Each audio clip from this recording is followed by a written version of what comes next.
नमस्कार दर्शकों, मैं आफरीन खान पीएचडी द्वितीय वर्ष जैव रसायन विभाग की छात्रा आपका आईवीआरआई पॉडकास्ट की श्रृंखला में हार्दिक अभिनंदन करती हूँ। आज की हमारी चर्चा एक महत्वपूर्ण विषय पर आधारित है। हमारी चर्चा का शीर्षक है गैर गोजातीय दूध, जिसे कि हम नॉन बोवाइन मिल्क के नाम से भी जानते हैं। आज की हमारी इस चर्चा को सफल बनाने के लिए हमारे बीच मौजूद हैं विशेषज्ञ doctor Raghavendra Singh sir. Raghavendra Singh sir जैव रसायन विभाग में प्रधान वैज्ञानिक एवं विभाग अध्यक्ष के पद पर कार्यरत हैं और साथ ही सर को 28 वर्ष से भी अधिक अनुसंधान एवं शिक्षण अनुभव है। सर, मैं आपका बहुत बहुत अभिनंदन करती हूँ आईवीआरआई पॉडकास्ट की श्रृंखला में। धन्यवाद आपका आफरीन जी। सर, आज की हमारी चर्चा का पहला प्रश्न ये है कि हम गैर गोजातीय दूध से क्या समझते हैं और इसमें कौन कौन से पशुधन शामिल होते हैं। जी, जो गाय हैं और जो भैंस हैं, इसके अलावा जितने भी हमारे पशुधन हैं उसमें मुख्यतया भेड़ है, बकरी है और जैसे ऊँट है और जो डंकी है जिसको हम गंधर्व कहते हैं, और इसके अलावा भी जैसे मिथुन है, याक है, जो ज़्यादातर पहाड़ी क्षेत्रों में पाए जाते हैं। ये सब इसी श्रेणी में आते हैं और ख़ासतौर से और भी जो स्तनधारी हैं वो भी इसी से संबंध रखते हैं। मैं यहाँ पर ये बात और कहना चाहूँगा कि जो इनके दूध हैं वो विशेष तौर से गाय की दूध की तुलना में या भैंस की दूध की तुलना में कुछ विशेष ऐसे तत्व इनमें पाए जाते हैं, या यूँ कहें कि पाचन के बाद कुछ ऐसे तत्व इसमें पाचन के बाद मुक्त होते हैं जो कि शरीर के लिए अत्यधिक लाभकारी होते हैं। इसीलिए समाज में इन दूधों का भी प्रचलन बढ़ा है। सर, जैसा कि आपने हमें बताया कि गैर गोजातीय दूध में कौन से पशुधन शामिल हैं, पर आज की इस चर्चा में हम आपसे मुख्यतः ऊँटनी के दूध के बारे में जानकारी प्राप्त करना चाहेंगे। जी, जैसा कि आपने बहुत अच्छा प्रश्न किया, मैं आपके साथ ये बात साझा करूं कि जो ऊँट हैं उनके बारे में पहले बात करें। देश में से पहले मैं विश्व की बात करें तो विश्व में करीब इसमें मोटी-मोटी 3.5 करोड़ ऊँट हैं पूरे विश्व में, और लगभग करीब 5 मिलियन टन दूध का उत्पादन होता है। हमारे देश में देखा जाए तो अभी वर्तमान में लगभग 0.2 मिलियन, लगभग 2 लाख के करीब ऊँट बचे हैं, जो कि मुख्यतया राजस्थान के पश्चिमी भाग में ही उपलब्ध हैं। जो पश्चिमी भाग के करीब जैसलमेर से लेके बीकानेर, जोधपुर, चूरू, गंगानगर और ये जो क्षेत्र है, जो हमारा थार डिजर्ट है, इसमें पाए जाते हैं। लगभग 90% ऊँट देश के इसी क्षेत्र में पाए जाते हैं। और उसके बाद जो ऊँटों का जो महत्व है, जिसकी बात हम करने की, उनका उपयोग था पहले हमारे पीढ़ियों से, हमारे ऊँटों का उपयोग उस क्षेत्र में हम कहते थे कि ऊँट जो है रेगिस्तान का जहाज होता है, ऐसा कहते थे। वो आज की बात बेईमानी हो गई है। आज के समय में समय बदल गया और आधुनिक भारत में ये जो विकास हुआ है उसमें ऊँट का स्थान, जो मैकेनाइजेशन हुआ या जिसको कहें अभियंत्रिकी बढ़ी, या जिसमें मार्ग पक्के हो गए, मशीनीकरण आ गया, कृषि कार्यों का भी उपयोग मशीनीकरण से हुआ, घरेलू कार्यों में भी वाहन की उपयोगिता बढ़ गई, तो इस तरह से ऊँटों का उपयोग बहुत कम हुआ। दूध की उपयोग कम होने की वजह से ऊँट का जो दूसरा उपयोग था वो हमारे समाज के सामने आया। जबकि ऐसा नहीं है कि दूध का उपयोग पीढ़ियों से हमारे देश में हमारे जो ऊँट पालक भाई हैं वो कर रहे थे और कर रहे हैं, लेकिन और उनकी बहुत सारी जो दूध की जो विशेषताएं हैं वो उनको पता भी है।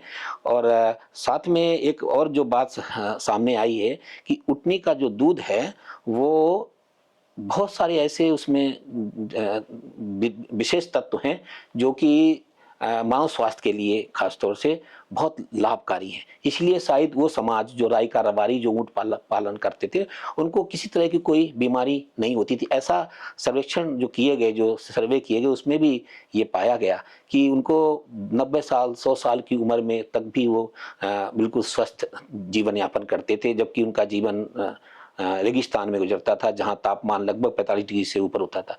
तो ऊँट की जो रहन सहन की व्यवस्था की वजह से उसमें बहुत से ऐसे परिवर्तन हुए, वो दूध में भी परिलक्षित हुए।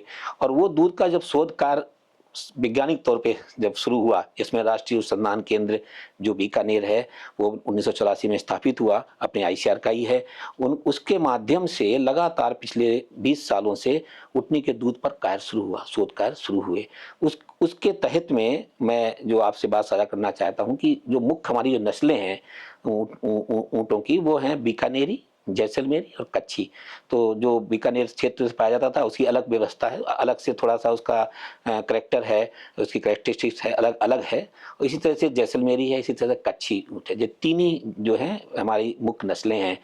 उसके अलावा ऊँटनी का जो दूध है कि उत्पादन क्षमता करीब 4 से 6 लीटर तक दे सकता है सामान्यतया, लेकिन अगर प्रबंधन ठीक हो तो ये आगे भी और अधिक भी किया जाता है। ये बात है भारत के जो हमारी जो नस्लें, बाहर की जो नस्लें हैं उसमें तो दूध की मात्रा जैसा बताया गया कि और भी अधिक उत्पादन बताया गया है। और ये और जो बात आपसे इस बात में मैं साझा करना चाहता हूँ कि ऊँट ऊँटनी का जो दूध है वर्तमान में वो समाज में पहले भी प्रचलित था। अब इसको समाज में वैज्ञानिक तौर से स्थापित किया गया शोध कार्यों की तरह से, इसलिए समाज में इसको कई तरह के जो मानव स्वास्थ्य के जो भी हैं या मानव स्वास्थ्य में जो रोग है उसमें कार्य में लिया जाने लगा। सर, हमारा आपसे अगला प्रश्न यह है कि पहले ऊँटनी का दूध प्रचलित में नहीं था, पर अब ये ऊँटनी का दूध प्रचलन में है। क्या ऊँटनी का दूध मान्यता प्राप्त है? ये बहुत ही आपने अहम सवाल पूछा समाज के लिए भी और हमारे जो पॉडकास्ट के जो दर्शक हैं उनके लिए भी। ये आप सब हम जानते हैं, हमने पूर्व में बताया भी अभी आपको कि ऊँटनी के दूध को हमारे जो ऊँट पालक हैं वो पीढ़ियों से उसका उपयोग कर रहे थे और उसके बारे में भी जानते हैं, उसके जो विशेष गुण हैं उनके बारे में भी जानते हैं वो बुजुर्ग लोग।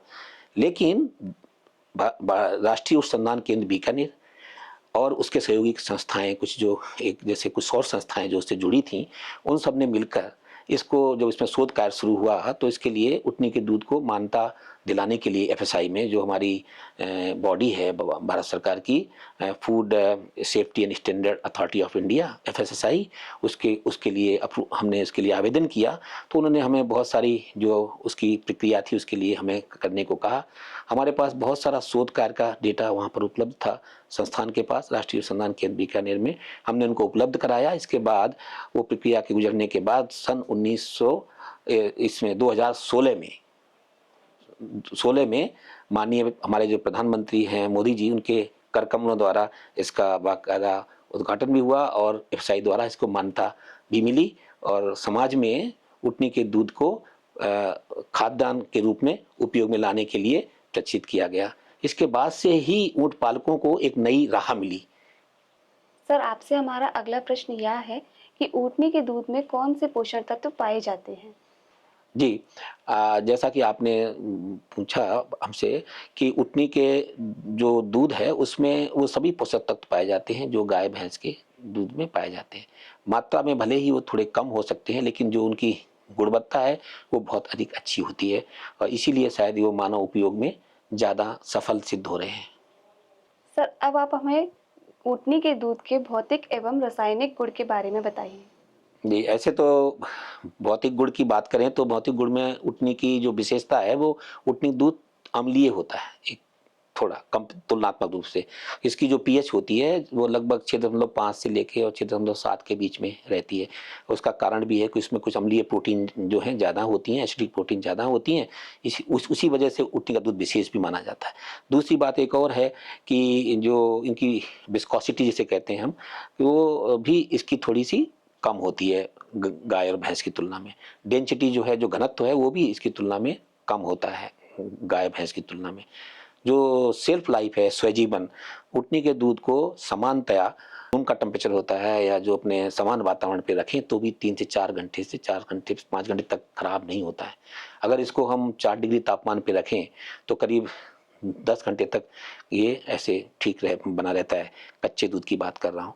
और अगर इसको हम -20 डिग्री पे रखें तो करीब लगभग ये लगभग करीब 1 से 2 महीने तक ठीक बना रहता है। अगर इसको पाश्चराइज कर दें तो इसका शेल्फ लाइफ और ज़्यादा करीब 6 महीने से आगे भी रहती है। इसलिए कह सकते हैं कि ऊँटनी के दूध की शेल्फ लाइफ गाय भैंस की तुलना में अधिक होती है, उसका स्वजीवन अधिक होता है। उसके कारण भी हमने बताया आपको कि कुछ प्रोटीन ऐसी हैं जो कि अम्लीय नेचर में होती हैं और कुछ पीएच जो इसकी है वो अम्लीय होती है। इस वजह से ऊँटनी का दूध जो है, अब कुछ ऐसे और भी तत्व इसमें हैं, सूक्ष्म तत्व पाए जाते हैं जो कि ऊँटनी के दूध की स्वजीवन को, शेल्फ लाइफ को बढ़ाते हैं। सर, आपने हमें अभी जो बताया वो भौतिक गुण के बारे में बताया, लेकिन अभी आप हमको रासायनिक गुण के बारे में भी बताएँगे? जी, बहुत बहुत बहुत ज़रूरी था वो आपने पूछा, अच्छा सवाल है ये। देखिए जो जो रासायनिक गुणधर्म हैं उ ऊँटनी के दूध के वो बहुत विशेष हैं। अगर हम देखें प्रोटीन की बात करें तो लगभग इसमें 2.5 से साढ़े 3% तक प्रोटीन होती है। अगर जो फैट है, वसा जिसे कहते हैं, वो भी लगभग करीब 1.5% से लेके 3 साढ़े 3% तक रहती है रेंज में। इसी तरह से लैक्टोज़ जो है करीब 4% तक अधिकतम तक जाता है। ऐसे करीब 2.5 से 4 तक का जो शोध में जो देखा गया है। और जो विटामिन्स हैं उसमें जो विटामिन सी है वो बहुत अधिक मात्रा में पाई जाती है। करीब 5 गुना ज़्यादा विटामिन होती है गाय भैंस की तुलना में। इसी प्रकार से जो खनिज हैं वो 0.8 के करीब पाए जाते हैं। पानी लगभग 90% तक पानी होता है। तो गाय भैंस की तुलना में ऊँटनी के दूध में पानी की मात्रा अधिक होती है, क्योंकि इसमें सॉलिड जो है टोटल वो करीब 10-11% से ज़्यादा, 10% ज़्यादा होता नहीं है। तो ये तो हो गए रासायनिक संगठन की बात। लेकिन इसमें 2 बात और कहना चाहूँगा कि जो प्रोटीन है इसकी वो बहुत विशेष है और जो फैट है वो भी बहुत विशेष है। इसकी वजह से ही ऊँटनी का दूध जो है स्वास्थ्य के लिए बहुत सारे रोगों के लिए बहुत ही अच्छा माना गया है। इसमें बहुत सारे शोध कार्य राष्ट्रीय अनुसंधान केंद्र बीकानेर द्वारा और बहुत सारे मेडिकल संस्थानों द्वारा किए गए हैं। और इसके संबंध में अगर हम ज़्यादा बात करना चाहें तो इसमें हम विशेष तौर से फिर बात करते हैं कि बहुत से बायोएक्टिव पेप्टाइड्स पाए जाते हैं, बहुत सारे मिनरल्स होते हैं जिसमें जिंक, कॉपर, मैंगनीज और आयरन जो बहुत अधिक तुलना में पाए जाते हैं। इस तरह से कुछ प्रोटीन है, लैक्टोपैराक्सीडेज और प्लाज्मिन, वो प्रोटीन भी इसमें बहुत सारी तुलनात्मक रूप से ज़्यादा मात्रा में पाई जाती है, जो कि बहुत सारे जो स्वास्थ्यवर्धक मानव स्वास्थ्य के लिए लाभकारी होते हैं। सर, हम आपसे जानना चाहेंगे कि ऊँटनी का दूध विशेष रूप से किन रोगों के लिए लाभकारी है? जी, ये जो आपने सवाल किया है, ये शायद सबसे इस आपके हमारे इस पॉडकास्ट में मैं को बोलूँगा कि सबसे अच्छा सवाल यही है जिसके पीछे ये हम बात करना चाहेंगे कि ऊँटनी के दूध को किन-किन बीमारियों में लाभकारी है। इसीलिए मैं आपसे अभी जो जो बात कर रहा था कि कई ऐसे विशेष तत्व होते हैं, उनकी बात करें पहले तो मुख्यतः।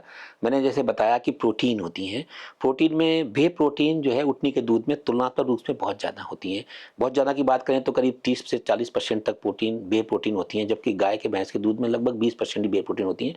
और ये व्हे प्रोटीन जो हैं, वो उसमें जो लैक्टोफेरिन की भी जो बात की थी मैंने अभी, लैक्टोप्राक्सीज की बात की थी, प्लाज्मिन की बात की थी या लाइसोजाइम की बात की थी, और भी इस तरह के कई तत्व हैं, एंजाइम्स हैं और कई प्रोटीन्स हैं, सूक्ष्म प्रोटीन हैं, जो कि मनुष्य के मानव स्वास्थ्य के लिए बहुत ही लाभकारी होती हैं पाचन के बाद।